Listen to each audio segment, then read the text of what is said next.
Hello, my name is Melissa Berrien, and this will be my final project. I will be providing an overview of cognitive load theory. The learning objectives for this webinar is that the participants will be able to understand information processing, cognitive load theory, and cognitive load theory in the classroom setting. In order to go into the foundation of cognitive load theory, we really need to discuss information processing.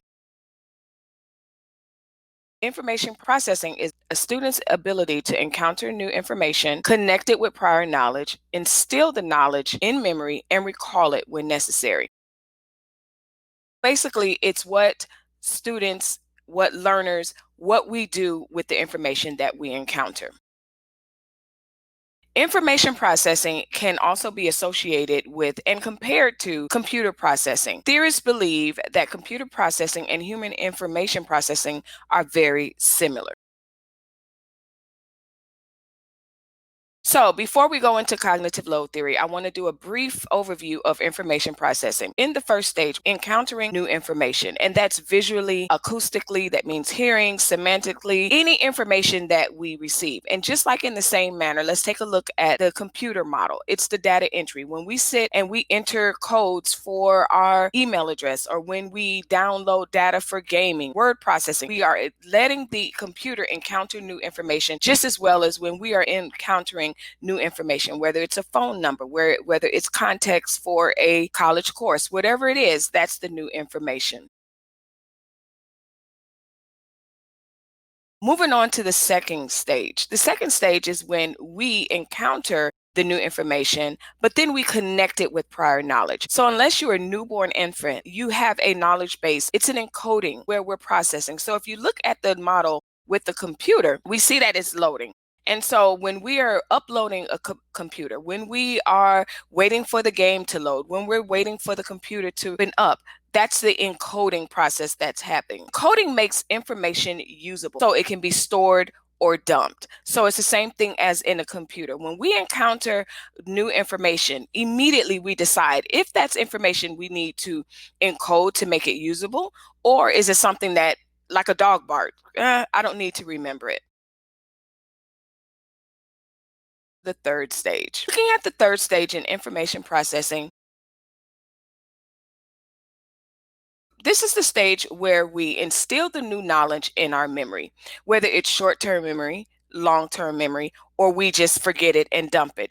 And just as in a computer model, computers have RAM memory and they have ROM memory, and we can trash spam or unneeded information. And even when there's something like a photo that we needed to use just one time, there's a trash bucket or a waste basket where we can dismiss information. In the same way, there's unuseful information that we don't really necessarily need. Distraction, a dog bark, a one-time number that we don't need anymore. That's something that we don't necessarily commit to memory. So we don't store it in our long-term memory. The next stage is recalling when necessary.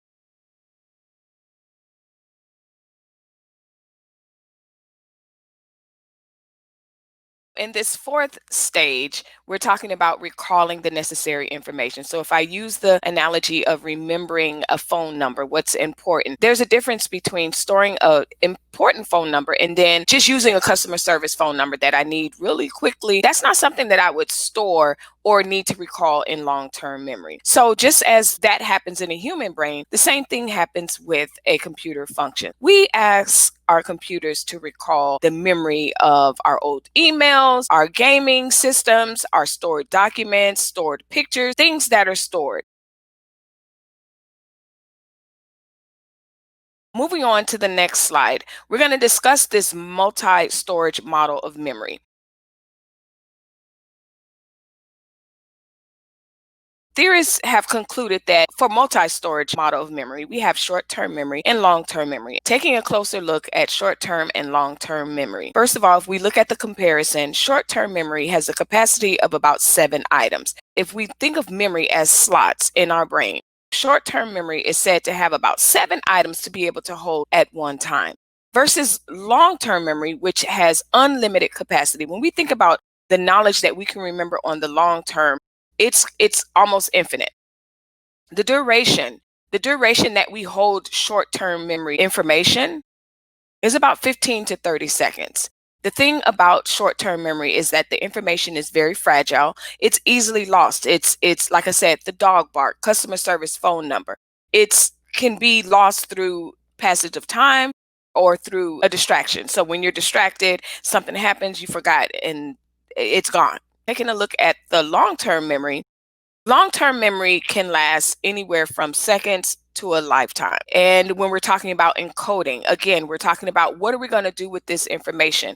Typically, when information goes into the short-term memory, it's as a result of listening. It's something that we heard. If we look at encoding for long-term memory, it's usually schema based on previous knowledge plus the new knowledge and new information. So we take what we know now and we group it with what we knew prior. And the interesting thing about short-term and long-term memory storage is that if you look at the arrows, both of these storages, they work simultaneously. Theorists believe that these systems work interdependently.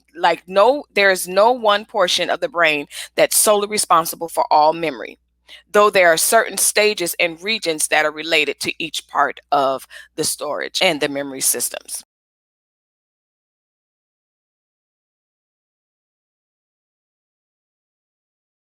Information processing is how we learn, how we encounter new information, and how we store it. It's how we learn. We're going to focus on the topic of this webinar, which is cognitive load theory.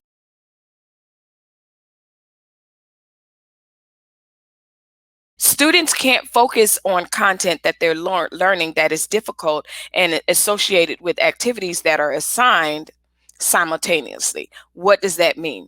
Basically, if you're presenting information that's very complex in a way that's irrelevant or ineffective, and you're also taxing the cognitive load of your students, that's where cognitive overload happens. And if you look at our model of the computers, when we overload our computers with information and data and gaming and everything, computers don't function well when you're asking them to do many things at once. So for an example, as I'm recording this webinar, I don't have anything else in the background running because I don't want it to slow my computer down.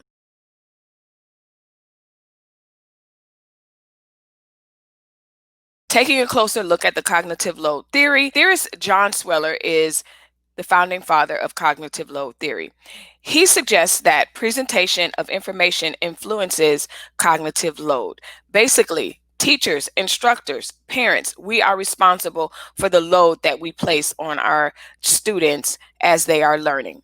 Cognitive load is the volume of information that can be processed at one time. Teachers, we need to be responsible and we need to be aware of how our teaching strategies can cause a cognitive load effect on our students.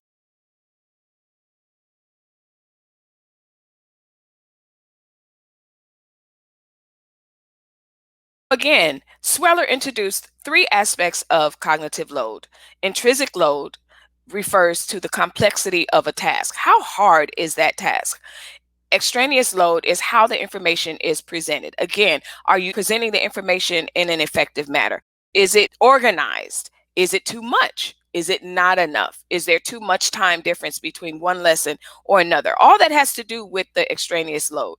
Germane load is the mental resources needed for a task. How much of that brain needs to be divided by a student to complete this task related to the new information that you want them to learn?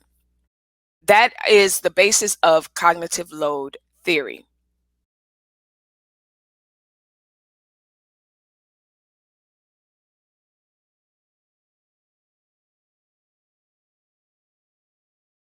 Strategies for reducing cognitive load in classrooms. Before we move on, I want to go back and give another example, just in case we have some people that don't necessarily have a clear understanding about cognitive load. I liken it also to a washing machine. If we have a washing machine and we overload it, And we know that the function of the washing machine is to wash your clothes. But if I decide that I'm going to overload it in clothes, the washing machine may still go to the first cycle. It may even load up with water. But what's going to happen eventually is that it's going to start knocking out of balance. It's not going to function properly. The same thing happens when we are talking about human cognitive load. There's only so much that we can do with the information that we encounter simultaneously. Moving on to the next slide, we're going to look at strategies for reducing cognitive load in the classroom. As I previously stated, Sweller gave the responsibility of reducing cognitive load to instructors. Educators are responsible for maintaining a healthy cognitive load for their students.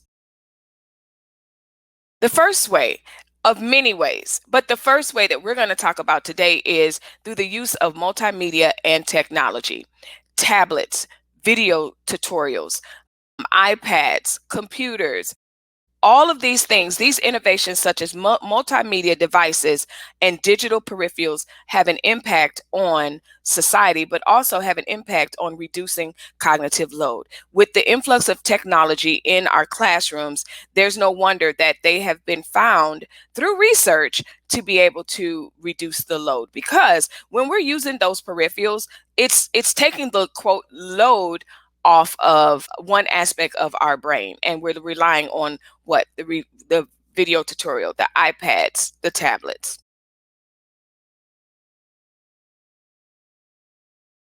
Another way that we can reduce cognitive load in the classroom is through mnemonics. Mnemonics involves acronyms and rhyming, and I was very excited and reminded quickly as I was researching this. If you look to the left, it is a very common acronym. Please excuse my dear Aunt Sally. How to approach a math problem. Please excuse my dear Aunt Sally. Parentheses, exponents, multiplication, division, addition, subtraction. What's interesting is as I was creating this, I looked and I remembered from high school, might have been even, no, it was from junior high, a an acronym that I created in order to remember the states in the United States. Now, I have acronyms for all over the map, but this one I just wanted to share that it was very interesting that almost 20, 25 years later, 20, almost 30 years later, I can remember the states in an order based on the acronym. OK, Nissan, Oklahoma, Kansas, Nebraska, South Dakota, North Dakota. So again, teachers that implement strategies such as mnemonics help reduce the cognitive load, help increase a student's chance of remembering complex information, such as learning states or how to approach a math problem. The modality effect.